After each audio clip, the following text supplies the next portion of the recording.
औज़ुबिल्लाहिमिनश्शैतानिर्रजीम बिस्मिल्लाहिर्रहमानिर्रहीम। आज के इस लेक्चर में हम पढ़ेंगे साल्ट के बारे में। साल्ट हमारे पास जो है एक न्यूट्रल आयोनिक कंपाउंड है। न्यूट्रल हम किसे कहते हैं?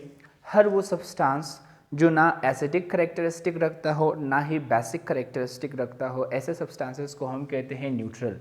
या दूसरी अल्फाज में आप कुछ इस तरह भी डिफाइन कर सकते हो कि वो सब्सटेंसेस जिनका pH 7 के इक्वल है, उन सब्सटेंसेस को हम कहते हैं न्यूट्रल। तो साल्ट इज़ अ न्यूट्रल।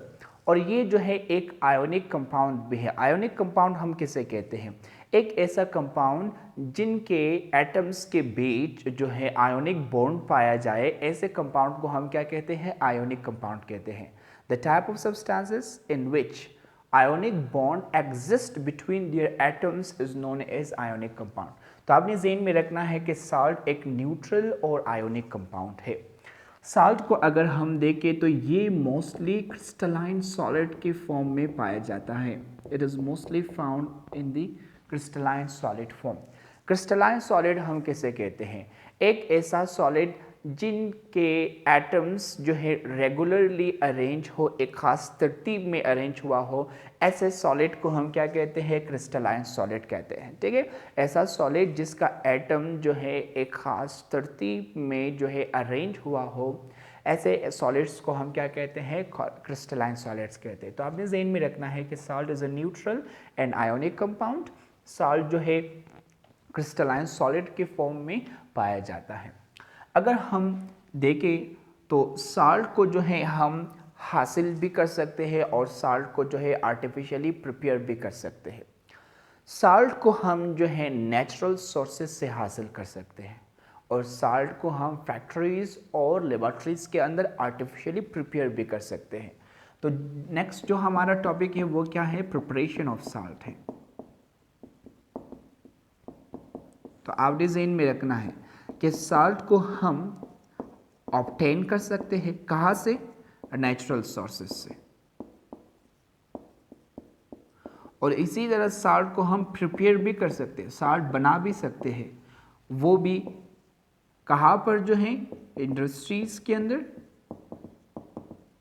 या फिर जो है लेबॉर्ट्रीज के अंदर।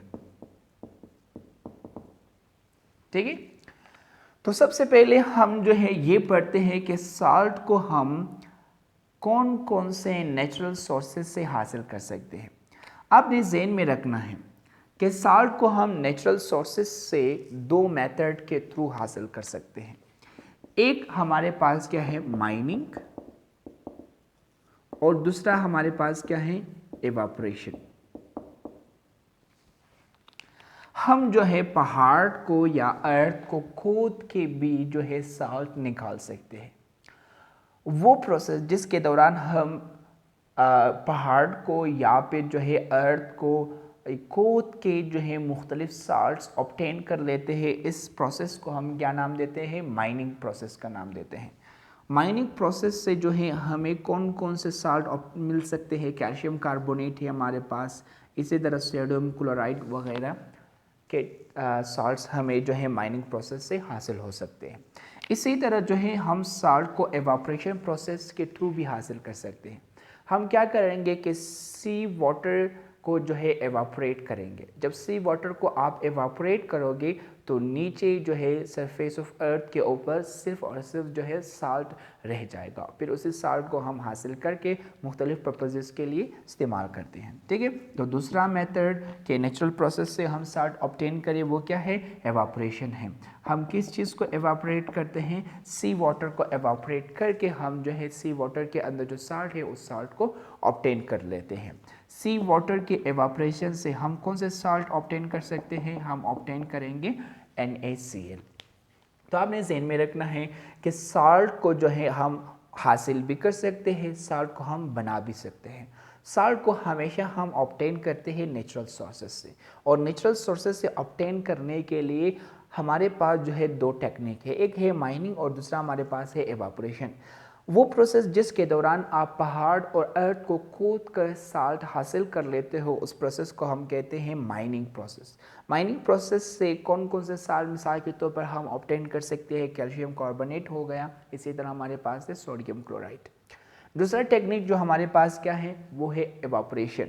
एवापोरेशन के थ्रू जो है हम सी वाटर को एवापोरेट करेंगे और एवापोरेट करके हम उस सी वाटर में से सोडियम क्लोराइड साल्ट को ऑब्टेन कर सकते हैं। ठीक है, तो ये दो टेक्निक था कि हम नेचुरल सोर्सेज से जो है साल्ट अपने लिए ऑब्टेन करेंगे।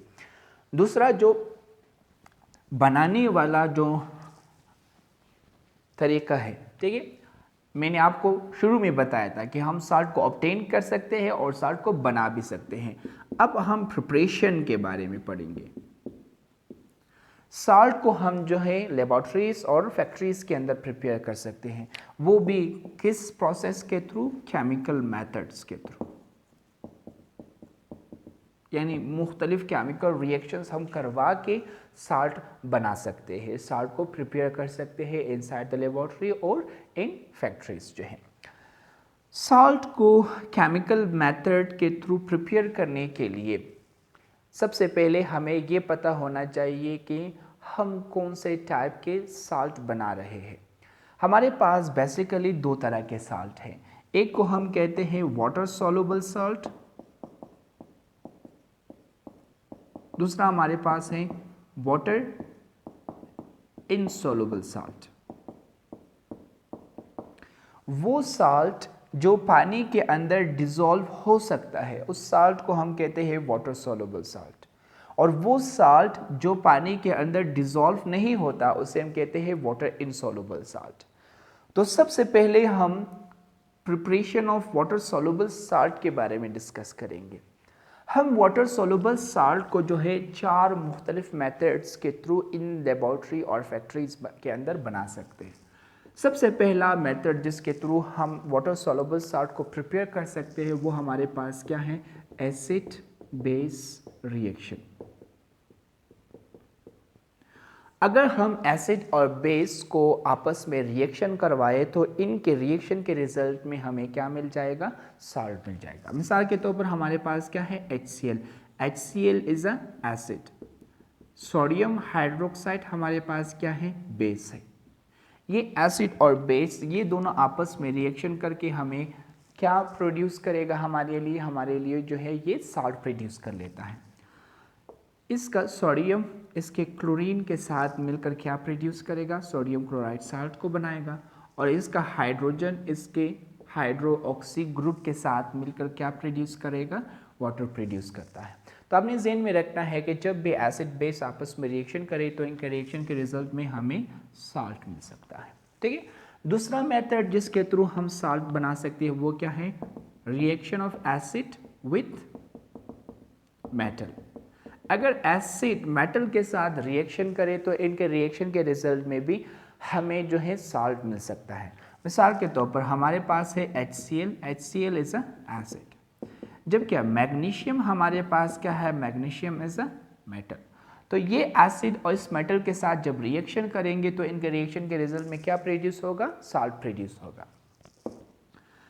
ये मैग्नीशियम जो है 2 क्लोरीन के साथ मिलकर क्या प्रोड्यूस करेगा, मैग्नीशियम क्लोराइड प्रोड्यूस करेगा, और यहाँ पर क्या बचता है, सिर्फ 2 हाइड्रोजन बचता है। ये 2 हाइड्रोजन आपस में मिलकर हाइड्रोजन गैस को प्रोड्यूस करता है। तो आपने देखा कि एसिड जब मेटल के साथ रिएक्शन करता है तो इनके रिएक्शन के रिजल्ट में क्या प्रोड्यूस होता है, साल्ट प्रोड्यूस होता है, और साथ ही साथ हाइड्रोजन गैस भी प्रोड्यूस होता है। नेक्स्ट जो मेथड हमारे पास है वो है एसिड विथ मेटल ऑक्साइड। जब एसिड मेटल ऑक्साइड के साथ रिएक्शन करे तो इनके रिएक्शन के रिजल्ट में भी हमें साल्ट मिल सकता है। मेटल ऑक्साइड हम किसे कहते हैं, अगर मेटल के साथ ऑक्सीजन जुड़ा हुआ हो तो उस कंपाउंड को हम क्या कहेंगे, मेटल ऑक्साइड कहते हैं। ठीक है, अगर मेटल के साथ ऑक्सीजन जुड़ा हुआ हो तो उस कंपाउंड को हम कहते हैं मेटल ऑक्साइड। तो मेटल ऑक्साइड जब एसिड के साथ रिएक्शन करता है तो इनके रिएक्शन के रिजल्ट में हमें साल्ट मिलता है।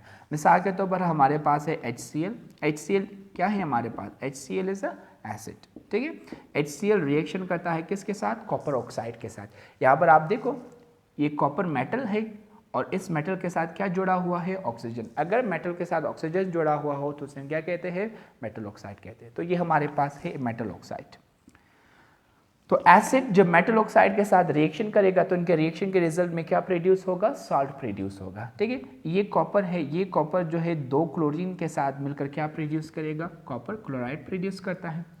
ये ऑक्सीजन जो है इन 2 हाइड्रोजन के साथ मिलकर क्या प्रोड्यूस करता है, H2 प्रोड्यूस करता है। तो आपने देखा कि जब एसिड मेटल ऑक्साइड के साथ रिएक्शन करता है तो इनके रिएक्शन के रिजल्ट में क्या प्रोड्यूस होता है, साल्ट प्रोड्यूस होता है। लास्ट जो मेथड जिसके थ्रू हम वाटर सॉल्युबल साल्ट को प्रिपेयर कर सकते हैं वो क्या है, by reaction of acid with metal carbonate. जब एसिड मेटल कार्बोनेट के साथ रिएक्शन करे तो उनके रिएक्शन के रिजल्ट में भी हमें साल्ट मिलता है। मेटल कार्बोनेट हम किसे कहते हैं, आपने ज़हन में रखना है कि CO3 को हम कहते हैं कार्बोनेट। अगर किसी मेटल के साथ CO3 यानी कार्बोनेट अटैच हुआ हो तो ऐसे कंपाउंड को हम क्या कहते हैं, मेटल कार्बोनेट कहते हैं। ठीक है, अगर मेटल के साथ CO3 यानी कार्बोनेट अटैच हुआ हो तो उस कंपाउंड को हम क्या कहेंगे, मेटल कार्बोनेट कहेंगे। तो आपने ज़हन में रखना है कि एसिड जब मेटल कार्बोनेट के साथ रिएक्शन करता है तो उनके रिएक्शन के रिजल्ट में भी साल्ट प्रोड्यूस होता है। ठीक है, मिसाल के तौर पर हमारे पास क्या है, ये हमारे पास है HCl। ये HCl रिएक्शन करता है किसके साथ, कैल्शियम कार्बोनेट के साथ। यहाँ पर आप देखो कैल्शियम हमारे पास है मेटल, और मेटल किसके साथ जुड़ा हुआ है, CO3 कार्बोनेट के साथ जुड़ा हुआ है। अगर मेटल कार्बोनेट के साथ जुड़ा हुआ हो तो ऐसे कंपाउंड को हम क्या कहेंगे, मेटल कार्बोनेट कहते हैं। तो एसिड मेटल कार्बोनेट के साथ जब रिएक्शन करता है तो उनके रिएक्शन के रिजल्ट में क्या प्रोड्यूस होंगे, साल्ट प्रोड्यूस होंगे। ठीक है, ये कैल्शियम इन 2 क्लोरीन के साथ आकर क्या होगा, अटैच होगा। ठीक है, कैल्शियम जब 2 क्लोरीन के साथ अटैच हो जाए तो क्या प्रोड्यूस होगा, साल्ट प्रोड्यूस होगा, और उस साल्ट का नाम क्या है, कैल्शियम क्लोराइड। और यहाँ पर एक कार्बन 2 ऑक्सीजन के साथ मिलकर क्या प्रोड्यूस करेगा, कार्बन डाइऑक्साइड। यहाँ पर कितने ऑक्सीजन बचा, एक ऑक्सीजन बचता है। एक ऑक्सीजन जो है इन 2 हाइड्रोजन के साथ मिलकर क्या प्रोड्यूस करेगा, वाटर प्रोड्यूस करेगा। ठीक है, तो आपने ज़हन में रखना है कि एसिड जब मेटल कार्बोनेट के साथ रिएक्शन करता है तो उनके रिएक्शन के रिजल्ट में जो है साल्ट प्रोड्यूस होता है। तो ये था आज के टॉपिक जिसमें हमने साल्ट और preparation of water soluble salt के बारे में पढ़ा। नेक्स्ट लेक्चर में जो है हम इस चैप्टर के लास्ट टॉपिक कवर करेंगे जिसका नाम है preparation of water insoluble salt. Hope आपको समझ आ चुका है। अगर आपको कोई क्वेश्चन है तो आप नीचे कमेंट बॉक्स में पूछ सकते हो। मैं जल्दी कोशिश करूंगा कि आपके क्वेश्चन को सॉल्व कर सकूं। Thank you.